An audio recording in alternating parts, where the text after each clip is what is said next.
kabut bayangan menyelimuti ruang persembunyian mereka di dalam celah hutan hitam Asura. Jauh dari pusat keramaian, cahaya merah samar dari batu roh yang dibawa Ratna Dewi menjadi satu-satunya penerang dalam gelap yang nyaris membutakan. Mahesa Anabrang duduk bersila, jubahnya berlapis bayangan terus bergoyang pelan seperti asap hidup. Tatapannya kosong menembus celah sempit dimensi bayangan yang mulai tidak stabil. Kita tidak bisa terus seperti ini. Haris, apa yang harus kita lakukan? Adalah, apa maksudmu dari perkataan itu, Mahesa? Bayangan ini terlalu sempit. Kita butuh lebih banyak informasi, lebih banyak gerak. Kita tidak bisa mengandalkan persembunyian selamanya, Haris. Ya, aku setuju. Tapi keluar dari sini berarti mati. Energi kita terlalu jelas. Apakah kau mengerti itu, Mahesa? Wirakusuma mengangguk pelan. Tangannya masih memegang gagang tombaknya. Oleh karena itu, aku butuh sesuatu darimu, Ratna Dewi. Lakukan sesuatu. Apa yang kau pikirkan, Mahesa? Mahesa Anabrang mengangkat kedua tangannya, lalu menampakkan lingkaran mantra yang terbentuk di atas telapak tangan. Bayangan-bayangan halus berputar, membentuk wajah-wajah samar para iblis. Aku bisa memanipulasi bentuk, menyamarkan rupa kita menjadi seperti iblis. Tapi ini tidak cukup. Energi kita masihlah manusia. Mereka bisa mencium itu dari jarak bermil-mil, kecuali roh leluhurmu bisa menyamarkan aura kita. Keheningan merayap. Ratna menunduk, memejamkan mata sejenak. Beberapa detik kemudian, ia mengangguk perlahan. Baiklah, tapi kita butuh ruangan khusus dan pengorbanan kecil. Begitu ya.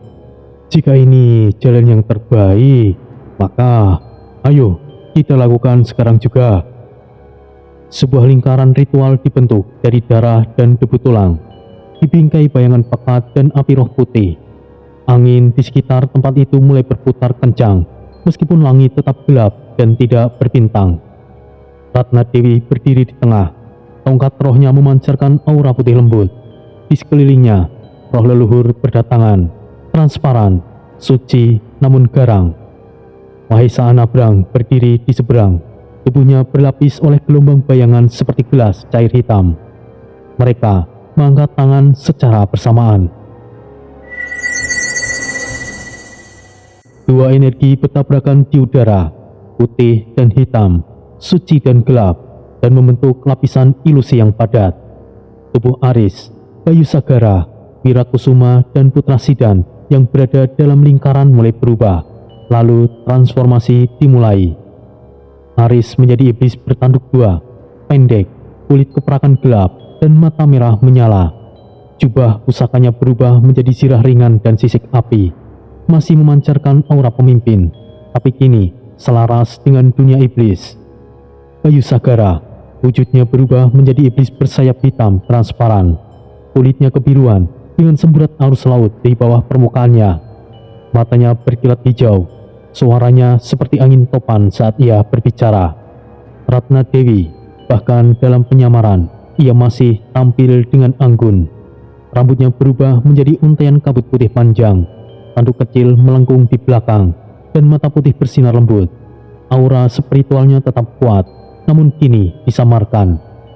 Wirakusuma, tubuhnya makin tinggi dan kekar. Kulitnya berubah menjadi logam tembaga.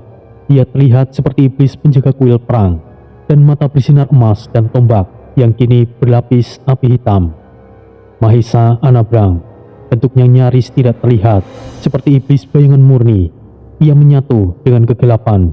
Wajahnya nyaris tanpa bentuk, kecuali dua mata merah yang memantul seperti kaca. Putra Sidan berubah menjadi iblis bertubuh harimau dua kaki. Bulu hitam emasnya berdiri seperti duri, dan cakarnya lebih panjang. Matanya bersinar biru tua, dan giginya bertaring besar. Tapi auranya masih bergetar kuat, menyulitkan untuk disamarkan sepenuhnya. Setelah transformasi selesai, lingkaran sihir perlahan padam. Mahesa Anabrang menjatuhkan diri ke lutut kelelahan. Ratna Dewi menahan nafas, lalu menghela perlahan. Kita berhasil, tapi tidak akan bertahan selamanya. Kita harus cepat. Aris berdiri, menatap dirinya sendiri sejenak. Jika begitu, sekarang mari kita mulai menyusup. Angin malam menyikap kabut. Di kejauhan terlihat dinding kota iblis pertama mereka menjulang tinggi, diterangi cahaya obor ungu, dan di baliknya dunia yang tidak pernah menerima manusia sebelumnya. Di hadapan mereka menjulang kota iblis, salah satu pusat peradaban iblis tertua di Asura. Tembok-temboknya setinggi tebing, hitam seperti arang yang membatu, berduri di setiap sisinya. Menara penjaga memancarkan cahaya merah dari obor api iblis, dan puluhan makhluk penjaga berjaga di setiap gerbang utama. Aris dan rombongannya menyamar dengan sempurna. Kini nampak seperti iblis lokal, wajah tak dikenal namun tidak mencolok. Mereka berdiri dalam antrian panjang menuju gerbang utara, menyusul puluhan iblis lainnya yang membawa gerobak, senjata, hingga makhluk peliharaan buas. Di kejauhan, dentuman genderang penjaga terdengar perlahan. Kita masuk seperti biasa. Semuanya tetaplah tenang. Satu kata pun yang salah bisa menghancurkan semuanya. Bisik Mahesa Anabrang. Ratna Dewi mengangguk, menggenggam tongkat rohnya yang kini nampak seperti tongkat tulang iblis. Putra Sidan berdiri gelisah. Ekor harimau iblisnya berayun dengan cepat. Berapa lama lagi kita akan seperti ini? Tenanglah, jangan rusak penyamaran kita hanya karena antri. Wirakusuma langsung menegur.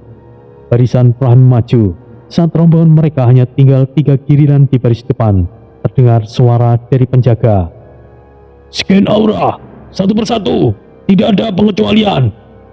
Sebuah artefak hitam sebesar kepala anak kecil dipasang di meja penjaga. Saat iblis menyentuh tangan, artefak akan bersinar ungu, menandakan energi iblis yang murni, campuran, atau mungkin monster iblis. Jika tidak, sekarang, selanjutnya. 2 iblis di depan mereka lulus. Sekarang giliran mereka. Mahesa Anabrang mengangguk pada Ratna Dewi. Keduanya memusatkan energi penyamaran. Aura ilusi dipadatkan. Aris menyentuh alat itu lebih dulu. Lampu ungu menyala. Ia lolos. Wirakusuma menyusul. Kemudian Bayu Sagara dan Ratna sedikit delay. Lalu, pada akhirnya, Ratna Dewi juga lolos. Mahesa, si ahli ilusi, tidak menyentuhnya secara langsung. Ia memanipulasi bayangan dari telapak tangannya, mengubah aliran energi. Dan dengan begitu, Mahesa Anabrang juga lolos. Dan sekarang, Putra Sidan maju terakhir.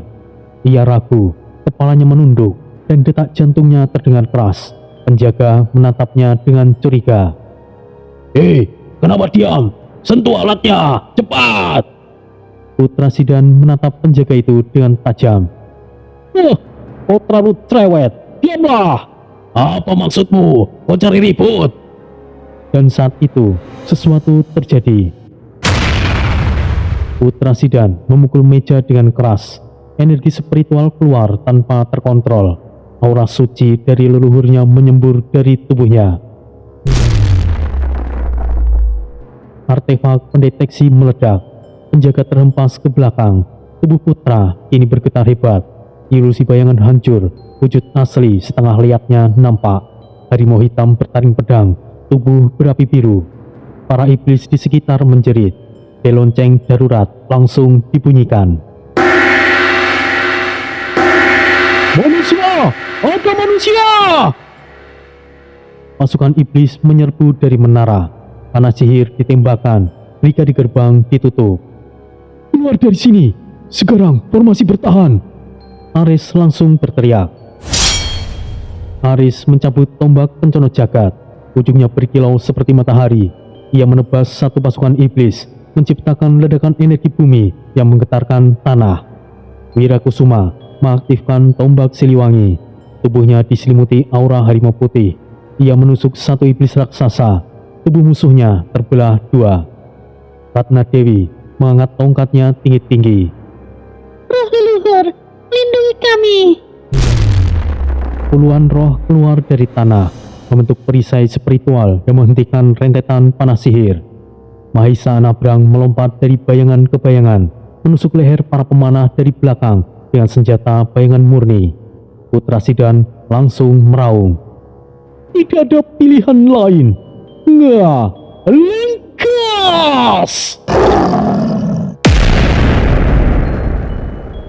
Wujudnya sepenuhnya menjadi leak iblis harimau. Bulunya berdiri, cakarnya menyala biru, dan ia mencabik 5 iblis sekaligus dengan satu gerakan.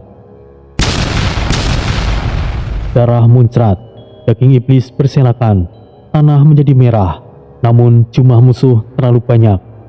Para pasukan iblis dari dalam kota mulai berdatangan. Benteng utama mengeluarkan monster penjaga setinggi menara. Kita harus segera mundur, Bayu Sagara berteriak. Sekarang kita lewat perbukitan utara. Aris memberikan perintah. Ratna Dewi menciptakan lorong roh pendek, membuka celah kabut spiritual ke arah perbukitan. Satu persatu mereka melompat masuk ke dalam kabut. Panah, sihir, dan ledakan menyusul dari belakang, namun mereka sudah terlalu jauh. Aris adalah yang terakhir masuk, menoleh sekali lagi ke gerbang yang kini penuh api dan kekacauan. Ia mengatupkan rahangnya. Sial. Dengan begini, perang besar akan dimulai. Tanah retak di bawah ledakan spiritual terakhir dari Putra Sidan. Kabut tebal dari lorong roh Ratna Dewi memudarkan pandangan. Dan satu persatu rombongan itu muncul kembali di tepi perbukitan tinggi yang menghadap ke arah utara kota. Angin dingin menyapu tubuh mereka. Langit Asura mulai membiru pekat, pertanda malam iblis telah turun. Mereka terengah, luka di sana sini, jubah compang-camping dan nafas tersengal. Namun mata mereka masih menyala semangat. Aris berdiri di depan mereka semua, memegang erat tombak penjana jagat yang kini sudah kembali diam. Untuk saat ini kita aman, untuk sementara. Tapi keheningan yang mengikutinya bukanlah ketenangan. Kau gila, Putra Sidan! Apa yang kau lakukan? Wirakusuma menerjang, mendorong Putra Sidan hingga nyaris jatuh ke batu. Kau baru saja mengubah kita menjadi buronan. Sekarang kita akan kesulitan untuk bergerak, bahkan keluar dari alam ini. Putra menggeram, mata liaknya masih menyala. Aku hanya sedikit ceroboh. Iblis keparat itu yang membuatku tidak bisa menahan diri. Mahesa Nabrang muncul di antara mereka. Tangannya menyekram bayangan yang membukukan kaki Putra. Kau tidak mampu mengendalikan emosi Putra. Dan sekarang semua pasukan ahli akan mencium jejak kita. Para iblis-iblis elit akan memburu kita. Para pemburu bayaran, penyihir pemakan roh, semuanya akan datang. Semua itu karena ulahmu, Putra. Putra menghempaskan bayangan itu dengan kekuatan spiritual, dan teman kecil terjadi. Jika kalian ingin menyalahkan aku, silahkan. Aku akan bergerak sendiri mulai sekarang. Tegangan mulai memuncak. Namun, semuanya tolong hentikan. Suara Aris terdengar seperti petir sunyi, tajam, tegas. Ia melangkah maju, berdiri di antara Putra, Wira, dan Mahesa. Kesalahan yang sudah terjadi, kita tidak bisa mengulangnya. Yang bisa kita lakukan sekarang adalah bertahan dan bergerak. Putra, kau memang gegabah, tapi aku tidak akan membiarkan kau sendirian dalam hal ini. Kita adalah satu rombongan, kita memiliki satu tujuan, kita selamat atau kita akan mati bersama. Putra terdiam, menunduk, lalu perlahan kembali ke bentuk manusianya. Ratna Dewi berjalan pelan, luka di lengannya menghitam karena racun sihir iblis. Kita harus bergerak. Kota iblis pasti akan memasang bounty dalam hitungan jam. Kita akan diburu sebelum malam selesai. Bayu Sagara yang duduk di batu memejamkan mata, mulai merasakan angin membawa bau logam dan darah.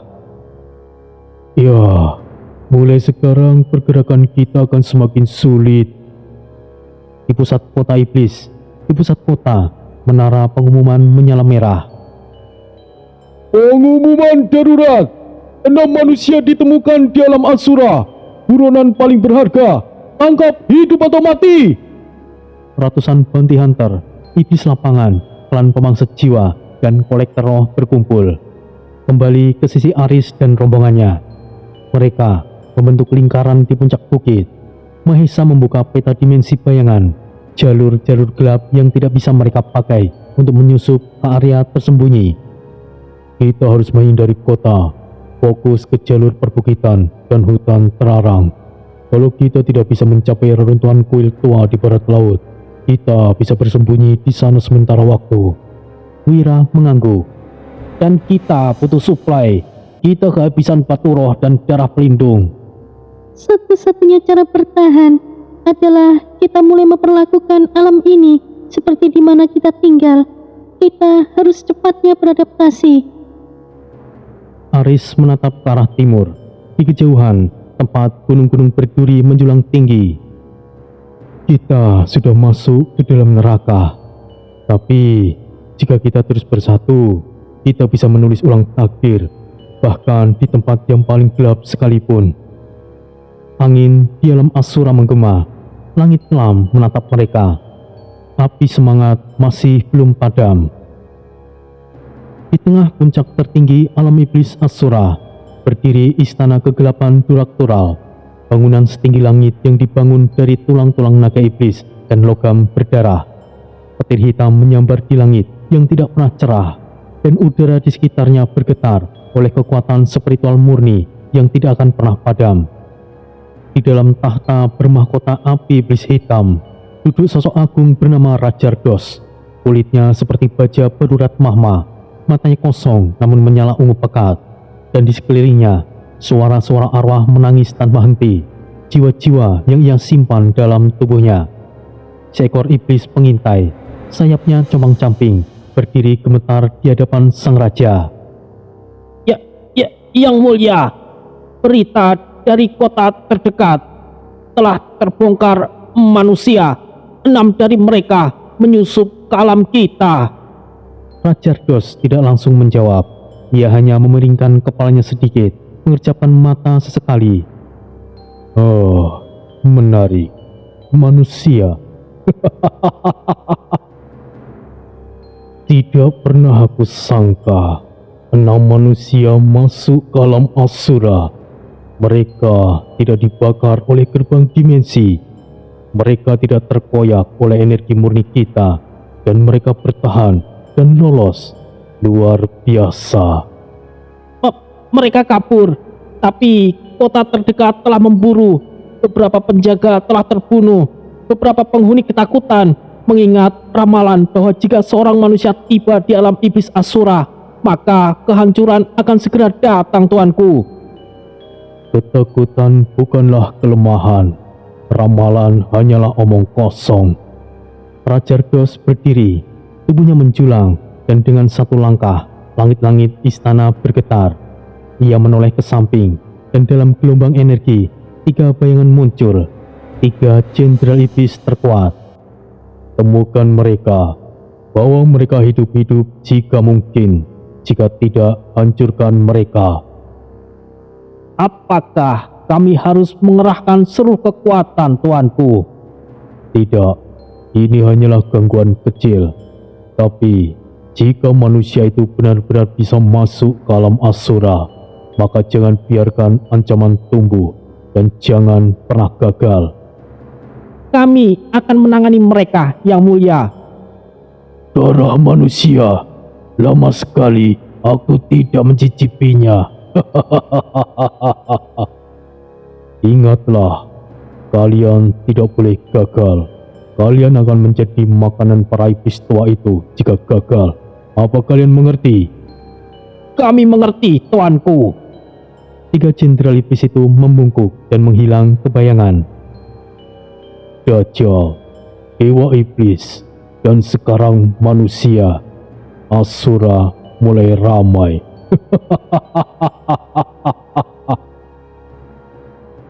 Di sisi barat alam Asura, desa Gravitas telah berubah menjadi basis kekuatan baru Tori.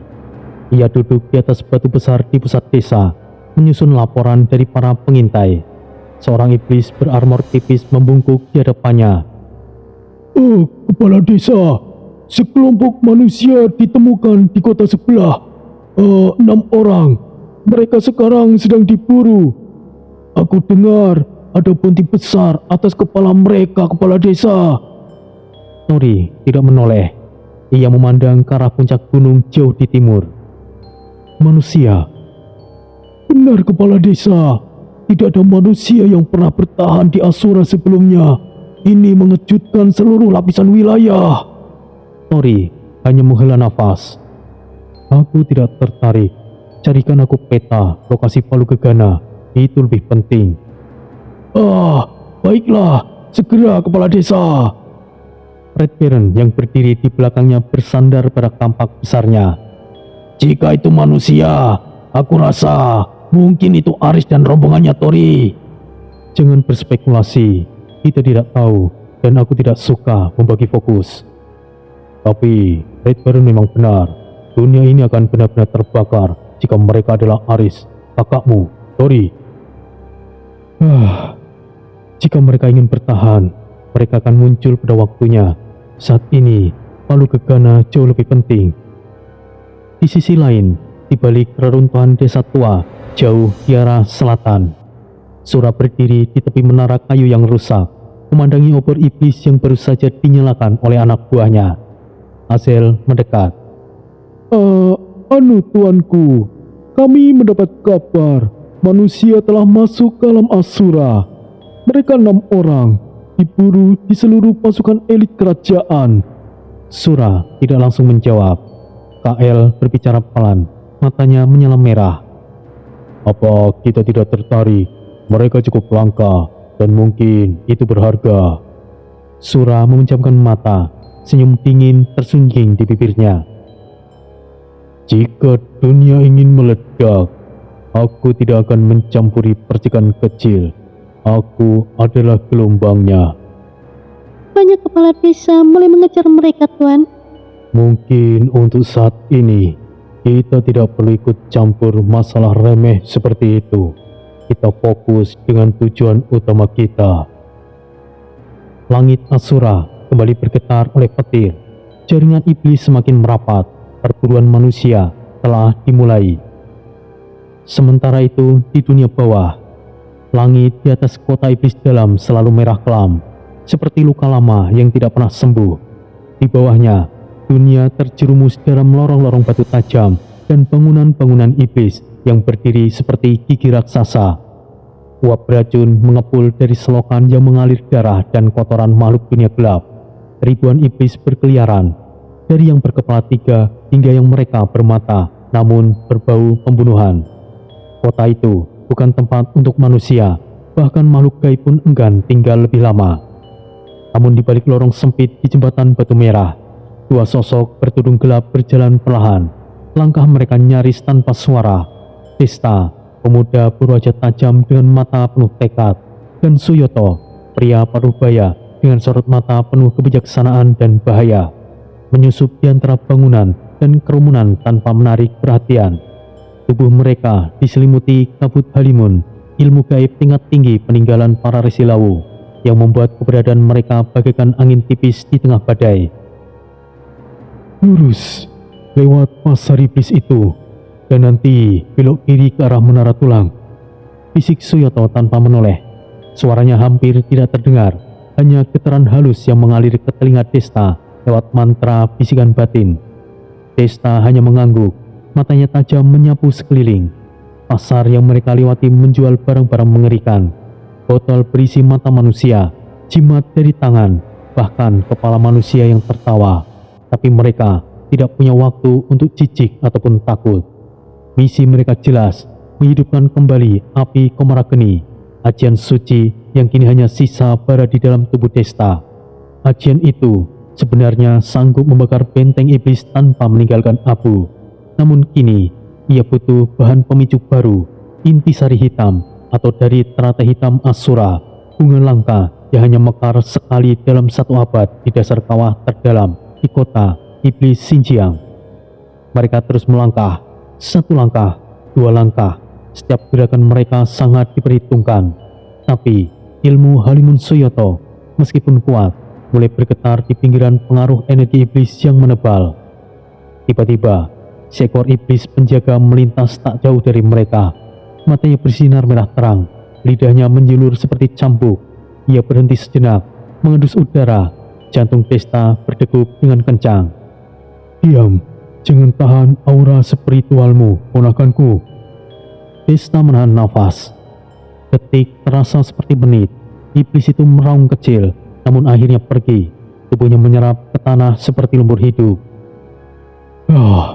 Sepertinya sudah mulai terendus. Kita harus segera keluar dari area ini." Mereka terus menyusup melewati lorong tersembunyi, tangga-tangga tua yang diukir dari tulang, dan jembatan gantung dari usus makhluk raksasa. Sampai akhirnya mereka tiba di tepi sebuah daratan berbatu yang sangat luas, dijaga oleh 2 patung iblis raksasa.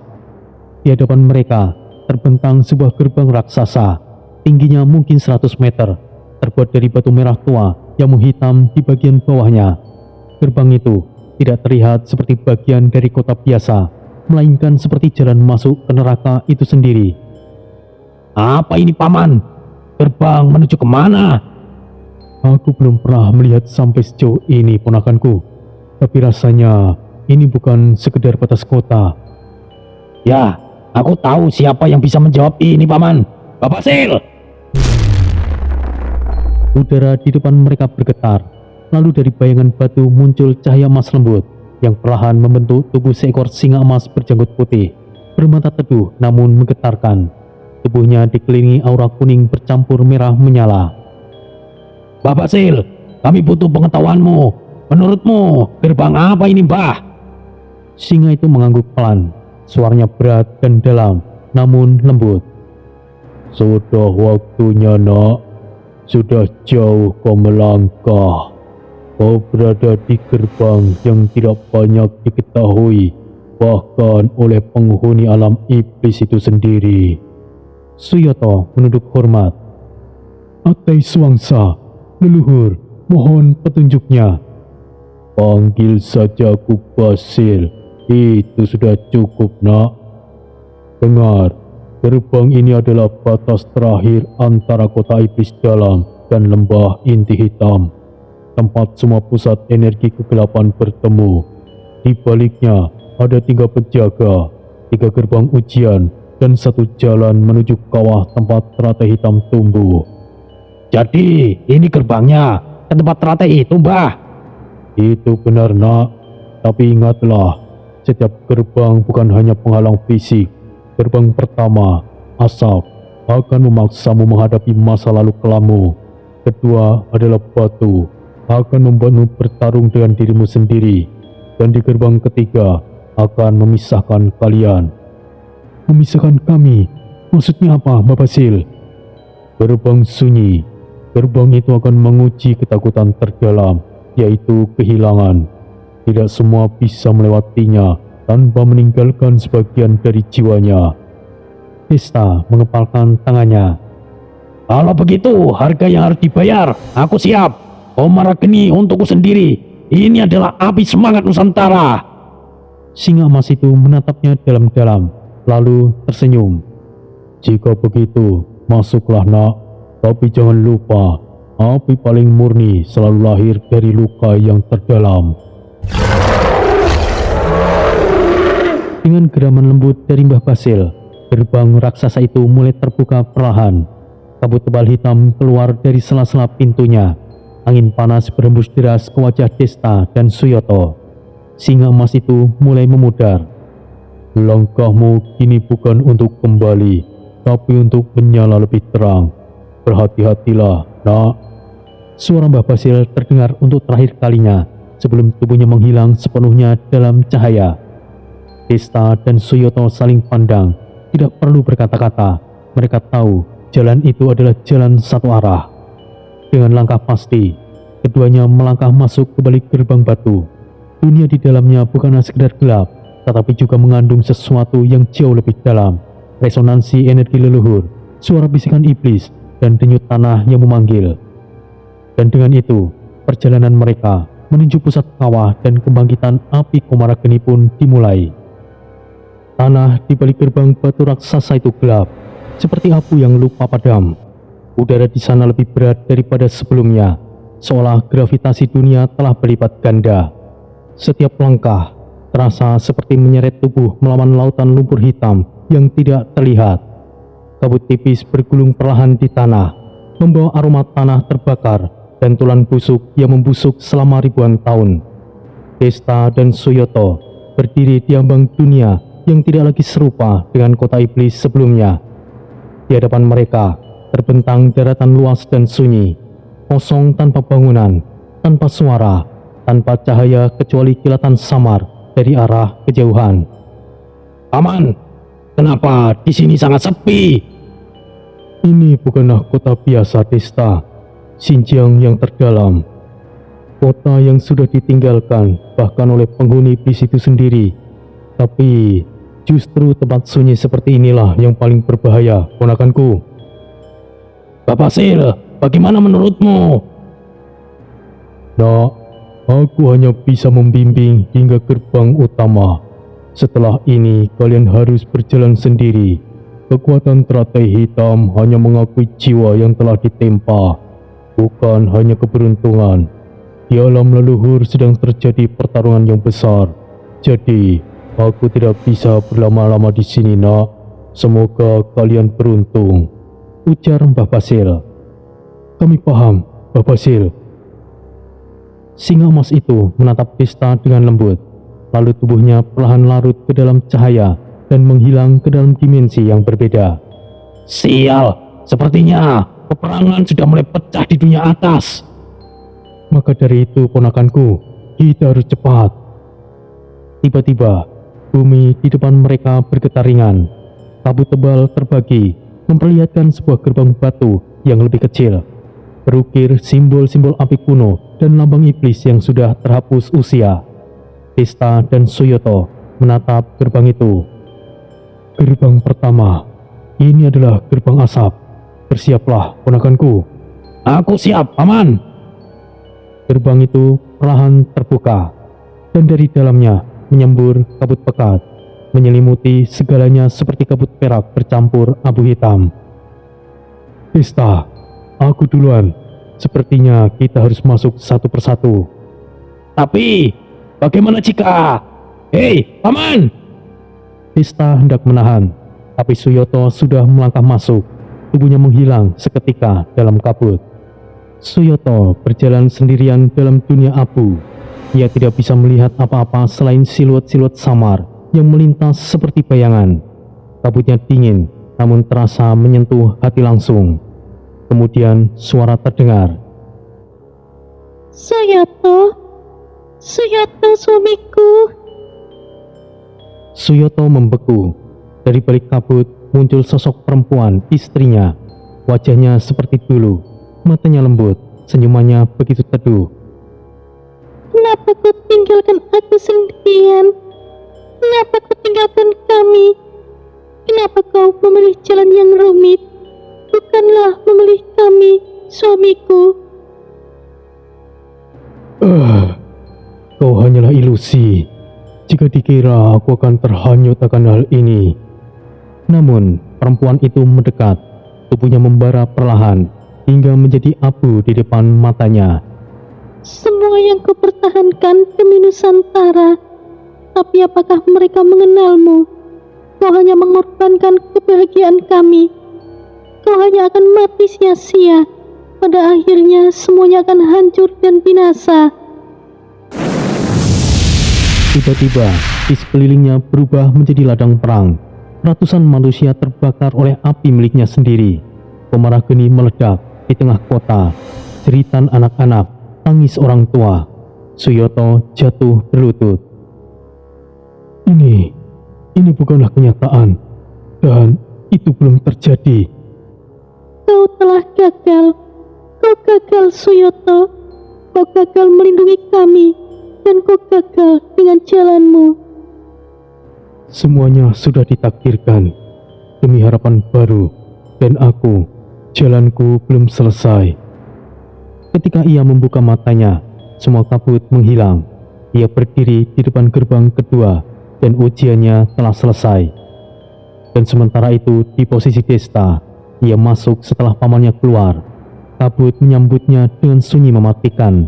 Tiba-tiba ia berada di halaman rumah masa kecilnya. Ibunya sedang duduk di tangga dan ayahnya memanggilnya untuk latihan pagi. Tapi dalam sekejap semuanya terbakar. Anakku, larilah! Ibunya berteriak. Rumahnya telah dilalap api. Jeritan terdengar dari segala penjuru. Aku tidak bisa menyelamatkan kalian. Kenapa kau yang hidup? Kenapa bukan kami? Perusahaan hancur karenamu, Desta, kau anak durhaka. Sial, bahkan ilusi sekalipun sama menyebalkan dengan aslinya. Suara itu bergema dari langit, dari tanah, dan dari dalam jiwanya sendiri. Lalu muncullah dirinya sendiri, tapi lebih muda. Matanya kosong dan tubuhnya diselimuti api komarageni, membakar segala yang disentuhnya. Aku adalah kau, dan aku akan membakar dunia. Tidak. Ucapan apa itu? Jelas aku tidak akan mengatakan itu. Komarageni bukan untuk menghancurkan, tapi untuk menerangi semesta. Desta membuka kedua telapak tangannya, dan dari dalamnya muncul cahaya lembut, warna merah bercampur putih, api jiwanya. Aku bukan bocah lagi yang terbakar amarah. Ilusi semacam ini kau kira bisa mempengaruhiku? Hahaha, konyol sekali. Seketika kabut langsung sirna dan Desta tiba di gerbang berikutnya. Keduanya kini berdiri di depan kuil batu. Gerbang itu terbuat dari bebatuan besar berbentuk wajah-wajah manusia dan iblis yang menangis, menggeliat perlahan. Lalu pintu terbuka, memperlihatkan lorong beliku dan pantulan cermin dari batu kristal gelap. Kita akan bergerak sendiri-sendiri lagi, Paman. Ya, ini rintangan yang hanya bisa dilawan oleh bayanganmu sendiri.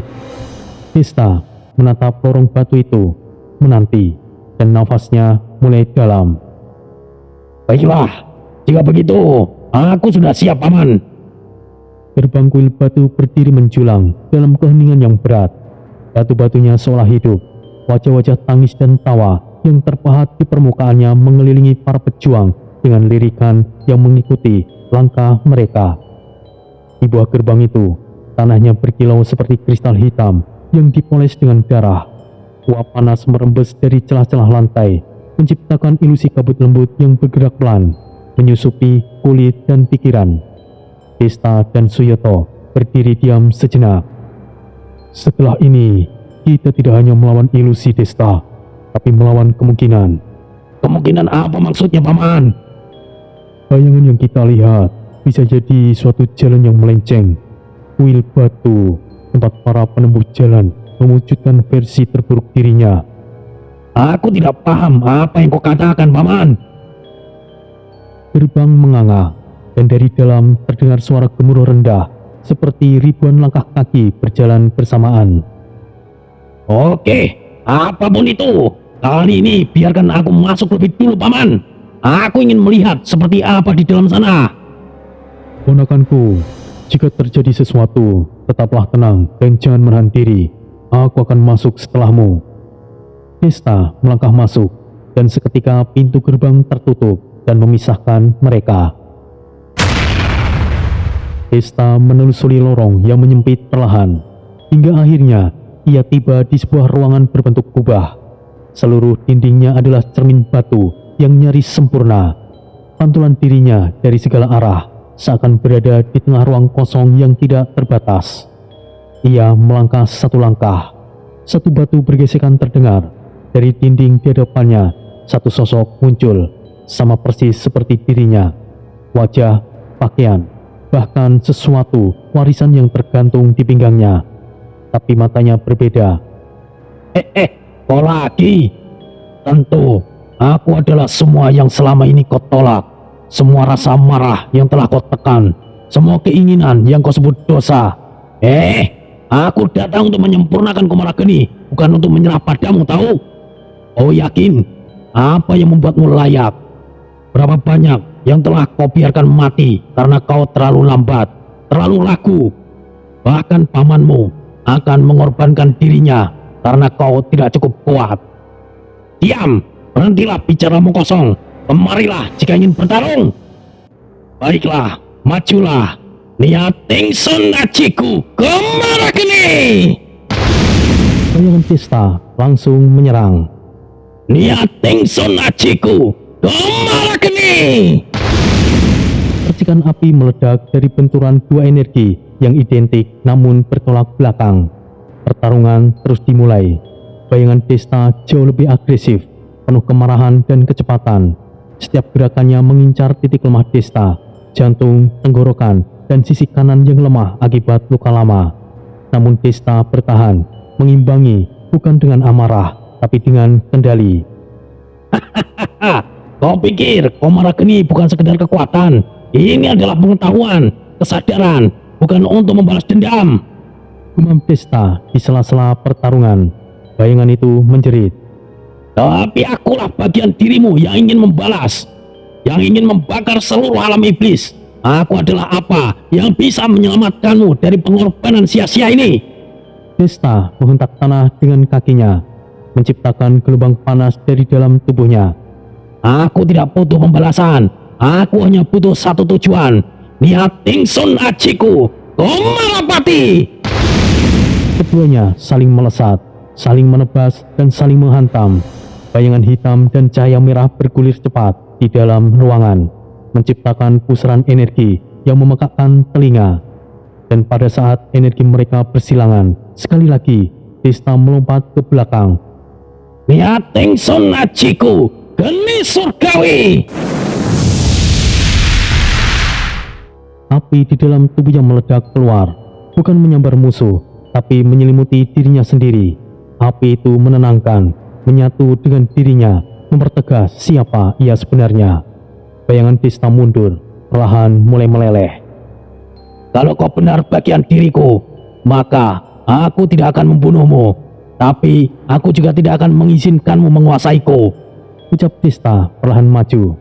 Bayangan itu diam, lalu mengangguk, sebelum akhirnya pecah menjadi kepingan cermin, menyerap masuk ke dalam dinding batu. Ruangan menjadi lebih tenang. Dindingnya tidak lagi mencerminkan bayangan, hanya pantulan dirinya yang tunggal. Gerbang di sisi lain terbuka perlahan. Dan kemudian Suyoto melangkah masuk, perlahan namun pasti. Matanya sudah menatap jauh ke dalam ruang batu, tahu apa yang sedang menunggunya. Saat ia sampai di tengah ruangan cermin, sosok lain keluar dari dinding batu. Tapi itu bukanlah Suyoto saat ini. Itu adalah Suyoto dalam bentuk Raja Api. Rambutnya terbakar, matanya menyala, tubuhnya diliputi ledakan energi. Kau masih menyalahkan dirimu atas istrimu, atas anak-anak yang terbakar dalam perang iblis pertama, Suyoto. Aku tidak menyalahkan diriku, tapi aku tidak pernah memaafkanku juga. Maka sekarang hadapi aku. Aku adalah semua kekuatan yang tidak pernah kau gunakan, yang kau simpan karena takut menjadi monster. Pertarungan dimulai, tapi dengan tangan kosong, memperlihatkan ajian pernafasan dan gerakan energi murni. Ia membelokkan pukulan api, menangkis hantaman petir dari bayangannya sendiri. Aku tahu kau kuat, tapi itu bukanlah kekuatanku. Aku hanya penjaga, dan kini bara itu ada untuk Desta. Niating Sun Ajiku, Komarakeni. Dengan satu pukulan telapak tangan bertuah, Suyoto menghantam dada bayangannya. Cahaya putih meledak keluar, dan tubuh sang bayangan hancur jadi debu merah, lalu menghilang dalam sekejap. Suyoto berdiri lama dalam keheningan, nafasnya bergetar, namun wajahnya tenang. Gerbang menuju kuil sunyi pun terbuka. Dua sosok itu bertemu kembali, tubuh mereka penuh goresan dan keringat, tapi mata mereka menyala lebih tenang dari sebelumnya. Kita tinggal satu gerbang lagi, Paman. Sepertinya yang paling berbahaya, karena di sana kita tidak bisa saling melihat. Hati-hatilah, Desta. Dan mereka pun berjalan menuju gerbang sunyi, tempat ujian terakhir menanti, di antara cinta dan kehilangan. Di hadapan mereka berdiri gerbang terakhir, Tidak semegah dua sebelumnya. Gerbang itu justru kecil, sepi dan sederhana, terbuat dari batu abu-abu yang retak di beberapa bagian, tanpa ornamen atau ukiran, namun memancarkan tekanan spiritual yang sangat kuat. Angin di sekitarnya tidak berhembus, waktu seperti melambat, ruang itu benar-benar sunyi. Desta dan Suyoto berdiri diam, merasakan ketegangan aneh yang menyusup hingga ke tulang belakang. Gerbang ini bukan soal kekuatan, tapi ini soal keyakinan. Kau harus pahami itu, ponakanku. Iya, Paman. Mereka saling pandang, tidak perlu kata-kata lain. Mereka tahu, di balik pintu itu, mereka tidak akan lagi berjalan bersama. Tanpa aba-aba, gerbang terbuka dengan sendirinya. Suara gesekan batu menggema panjang. Lalu, gelombang energi yang tidak kasat mata menghantam keduanya, membuat tubuh mereka terdorong masuk secara paksa. Dan seketika, mereka terpisah. Desta berdiri dalam ruang yang tidak berdinding, hanya kegelapan, seolah dunia dilahap oleh kehampaan. Lantai di bawahnya seperti batu, namun tidak sepenuhnya nyata. Hening, sangat hening, bahkan nafasnya sendiri tidak memiliki gema. Kemudian di kejauhan, terdengar suara langkah kaki. Dari kegelapan, muncul sosok yang ia kenal dengan sangat baik. Ia adalah Suyoto. Namun wajahnya pucat, matanya kosong, tubuhnya penuh darah. Paman, apa yang terjadi padamu? Sosok itu menatapnya. Kenapa? Kenapa kau tidak menyelamatkanku, Desta? Tidak, aku tidak meninggalkanmu, Paman. Aku di sini. Aku masih bersamamu. Namun, tubuh itu mulai terbakar pelan. Api Komarageni menyala dari dalam dirinya. Tubuh Suyoto terbakar perlahan seperti lilin yang meleleh.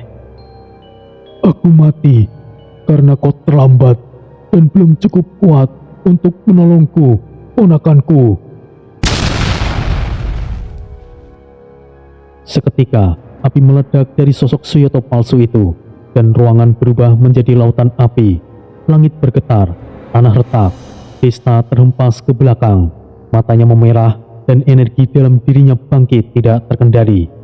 Berhenti!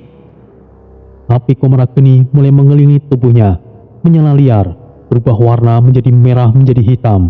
Tanduk mulai muncul samar di pelipisnya, bayangan iblis dalam dirinya terpicu. Tidak, aku tidak akan membiarkan amarahku menghancurkan segalanya. Ia menggigit bibirnya dan menekan nafas dan berteriak. Komarageni bukan untuk membakar amarah dan dendam. Dengan satu hentakan kaki, Desta menancapkan tangannya ke dada sendiri dan menyerap kembali api yang menyala. Api hitam itu tertahan oleh tubuhnya sendiri, dan dunia di sekitarnya hancur menjadi abu. Ketika ia membuka mata, ia berdiri di sebuah altar batu, dan jalan kecil bercahaya terbentang di depan. Sementara itu, Suyoto berada di dunia yang tampak seperti kenyataan, namun tidak. Ia berdiri di atas balkon batu, memandang kota manusia yang telah hancur. Di bawahnya, mayat-mayat bergelimpangan, api menyala dari segala arah. Dan di tengah semua itu, berdiri seorang pemuda. Dialah Desta. Tapi tubuh Desta ini telah seperti iblis. Sayap hitam tumbuh dari punggungnya, matanya merah menyala, dan api Komarageni menyelimuti tubuhnya dengan amukan liar. Ini masa depan. Inilah hasil dari ajaranmu, Paman. Itu tidaklah benar. Lihatlah, kau mengajarkannya, memberikan api umur panjang, tapi kau lupa, api itu juga membakar siapapun yang ia benci.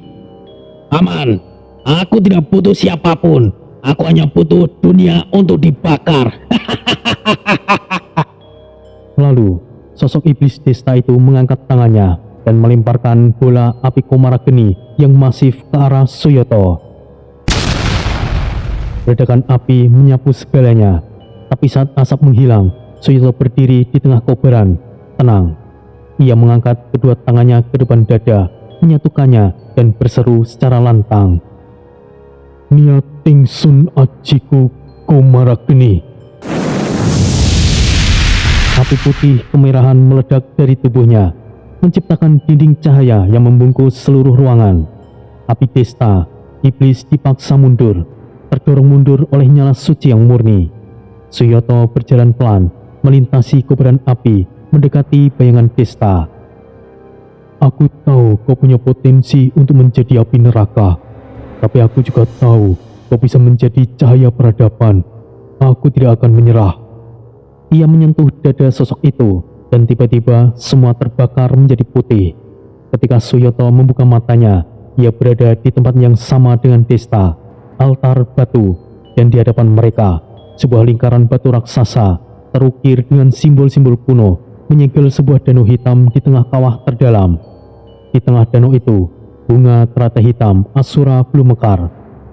Kelopaknya terlihat erat, seperti menunggu panggilan dari jiwa yang layak. Suyoto menggenggam erat tangannya. Sepertinya langkahku akan berakhir di sini, ponakanku. Apa maksudnya, Paman? Udara di atas kawah terdalam itu membeku dalam keheningan pekat. Di sekeliling mereka, langit nampak lebih gelap dari malam manapun yang pernah Desta lihat. Bukan sekedar gelap karena bayangan, tapi gelap yang seperti menyerap harapan. Uap dari danau hitam berputar perlahan, menciptakan lingkaran spiral yang membentuk seperti tangan raksasa yang hendak mencengkram apapun yang berani mendekat. Di tengahnya, teratai hitam Asura masih belum mekar. Kelopaknya tertutup rapat, namun berdenyut lembut seperti jantung raksasa. Sekitar danau itu terpahat lingkaran batu kuno dengan ukiran mantra-mantra tua, dan di pusatnya segel pengorbanan terukir dalam bahasa arkais. Satu jiwa, satu nyala, dan satu jalan. Keponakanku, kau harus terus maju. Tidak bisa pergi ini, Paman. Apa yang akan kau lakukan? Suyoto berjalan mendekat. Sorot matanya tenang meski tubuhnya telah lelah. Desta, inilah akhirnya. Harus ada satu yang bisa lolos. Tidak, Paman. Kita sudah cukup kehilangan. Jangan lakukan itu, Paman. Masih ada jalan lain. Suyoto menatap Desta. Matanya basah namun penuh keyakinan. Ia meletakkan tangan di pundak Desta. Dengarkan aku, ponakanku. Aku sudah hidup lebih dari cukup. Aku pernah membakar dunia ini dengan komara geni. Aku menyesalinya hingga kini. Tapi kau adalah penerus yang datang bukan hanya dengan dendam, tapi dengan tujuan. Aku percaya padamu, Desta. Tapi kenapa harus seperti ini, Paman? Kenapa harus berkorban? Kita sudah melalui semua ujian itu. Kita harus membuktikan diri. Kita masih punya jalan lain. Tidak seperti ini, Paman. Tidak, Desta. Teratai hitam bukanlah bunga biasa. Ia adalah energi alam itu sendiri. Dan seperti alam, ia menuntut keseimbangan. Untuk setiap kehidupan baru, harus ada yang dikembalikan. Kau mengerti maksudnya, bukan? Harus ada pengorbanan, dan harus ada yang menggantikan teratai hitam tersebut. Tidak, Paman. Aku yang akan menanggungnya. Aku sang pewarisnya, dan aku yang harus membayarnya. Desta, jika kau menghilang, komara geni akan mati bersamamu. Dan saat itu, saat sang iblis agung bangkit nanti, dunia tidak akan punya nyala lagi untuk melawannya. Tidak ada ajian yang bisa menahan gelombang kehancuran itu. Ponakanku, lagi pula, aku sebenarnya sudah mati. Aku tidak bisa menerimanya, Paman. Lihat aku, Desta. Kau tahu mengapa aku bertahan selama ini? Bukan karena aku kuat, tapi karena aku menunggu waktunya untuk mewariskan sesuatu yang besar. Sesuatu yang bukan hanya kekuatan, tapi juga keyakinan. Menunggu hingga kau siap. Paman berada di kota Xinjiang juga memiliki tujuan untuk mendapatkan teratai hitam. Namun, aku sadar kaulah yang ditakdirkan, Desta. Ia berdiri perlahan. Tubuhnya mulai memancarkan aura halus berwarna merah keemasan. Udara di sekitarnya mulai bergetar. Desta bangkit dengan tergesa. Jangan lakukan itu, Paman. Tapi Suyoto telah melangkah ke tengah lingkaran batu. Sebuah cahaya perlahan muncul di sekelilingnya, membentuk simbol api suci di udara. Tubuhnya mulai bersinar pelan, kemudian menjadi terang. Niat Tingsun. Paman, hentikan! Ajiku, Komarapati. Ledakan api spiritual meledak dari tubuh Suyoto, namun bukan menghancurkan, melainkan menyatu. Api itu merasuk ke dalam tanah, ke dalam batu, dan ke dalam setiap garis segel yang melingkar di altar. Tubuh Suyoto mulai diserap pelan-pelan, jiwanya menggabung dengan nyala yang meresap ke dalam danau hitam. Wajahnya tetap tersenyum. Ia menatap Desta untuk terakhir kalinya. "Maafkan aku, Desta. Inilah jalanku, dan kau adalah masa depan." Lalu, tubuh Suyoto lenyap sepenuhnya ke dalam lingkaran cahaya. Seketika seluruh altar berguncang, langit di atas retak seperti cermin, dan dari tengah danau, kelopak teratai hitam Asura mulai terbuka. Kelopak hitamnya pekat, tapi ujungnya muncul warna merah tua seperti bara, berdenyut perlahan. Cahaya dari bunga itu menyinari kawah, menyentuh wajah Desta yang kini berdiri terpaku, tidak bergerak. Air matanya mengalir deras, jatuh ke tanah yang mulai memanas oleh energi teratai yang telah bangkit. "Paman, kau benar-benar sial!" Tangannya mengepal, api kecil mulai menyala di telapak tangannya. Api yang tidak panas tapi hangat, api yang terasa seperti pelukan seseorang yang sudah tiada. Ia jatuh berlutut, menatap teratai yang kini mekar sepenuhnya. Angin berputar lembut di sekelilingnya. Dalam diam, Desta mengangkat wajahnya. Air matanya masih membasahi pipi. "Aku bersumpah, Paman, api Komar akan kuteruskan, bukan sebagai senjata pembalasan, tapi sebagai pelindung. Dunia akan melihat apa artinya abadi yang sesungguhnya." Langit di atas mulai bersinar merah, teratai berdenyut, dan mama hitam dari dasar kawah mulai tenang. Tapi di dalam dada Desta, badai baru saja dimulai. Teratai hitam ini telah mekar sepenuhnya. Kelopaknya bergerak lembut, seolah bernafas memancarkan cahaya gelap yang tidak menyilaukan, namun begitu dalam, seperti menatap ke inti jiwanya sendiri.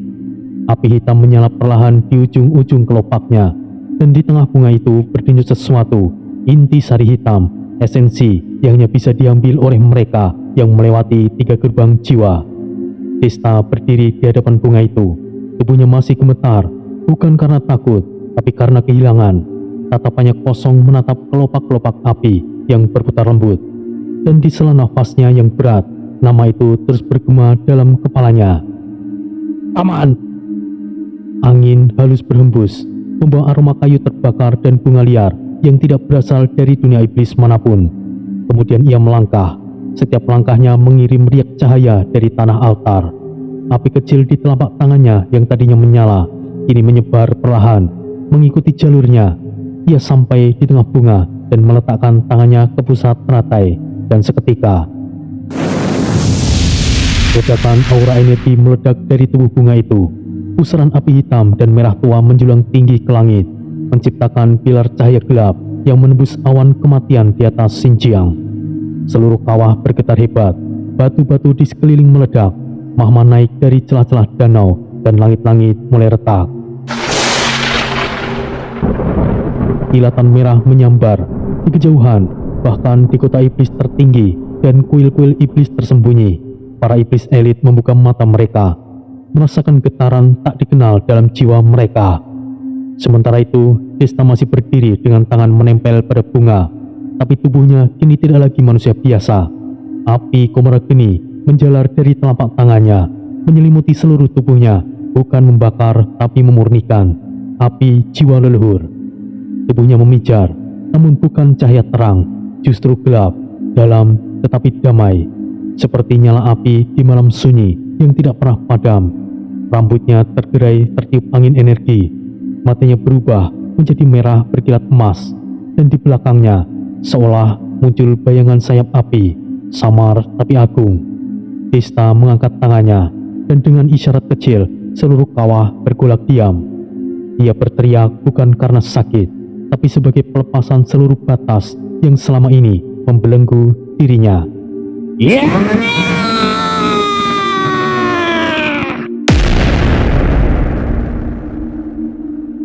Ledakan energi menyapu kawah, menciptakan kubah api yang langsung menguapkan kabut-kabut tipis.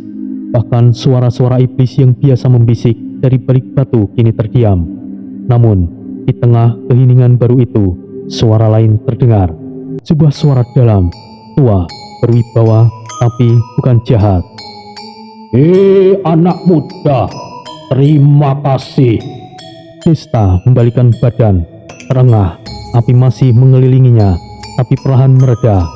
Dari tengah pusaran api teratai, muncul sebuah bentuk jiwa, tidak lengkap, tapi jelas bercahaya. Sosok itu nampak seperti pria tinggi tegap, berotot, berambut panjang, menggunakan pakaian tempur kuno dengan motif petir dan angkasa. Namun tubuhnya nampak transparan, seperti asap. Siapa? Siapa kau? Sosok itu tersenyum. Aku bukan ancaman. Aku adalah pecahan jiwa yang telah lama terperangkap dalam lapisan teratai ini. Sejak peperangan dahulu kala, jiwaku terkoyak dan sebagian tertinggal di alam iblis ini. Dan hingga kini, kau membebaskannya, anak muda.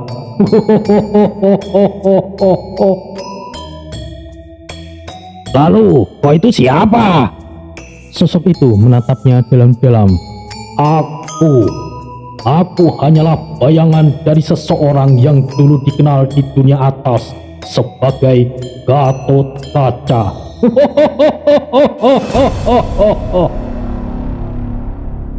Geger langit jagat jerit, getih nyiprat ing jagat sepi. Gatotkaca tangi saka pati, dipetik Desta putra sejati. Padang murub leloro ilang, satrio mabur ngoyak perang. Ora ana sing kang bisa ngalahne nalika jiwa lan bebener wis nyawiji.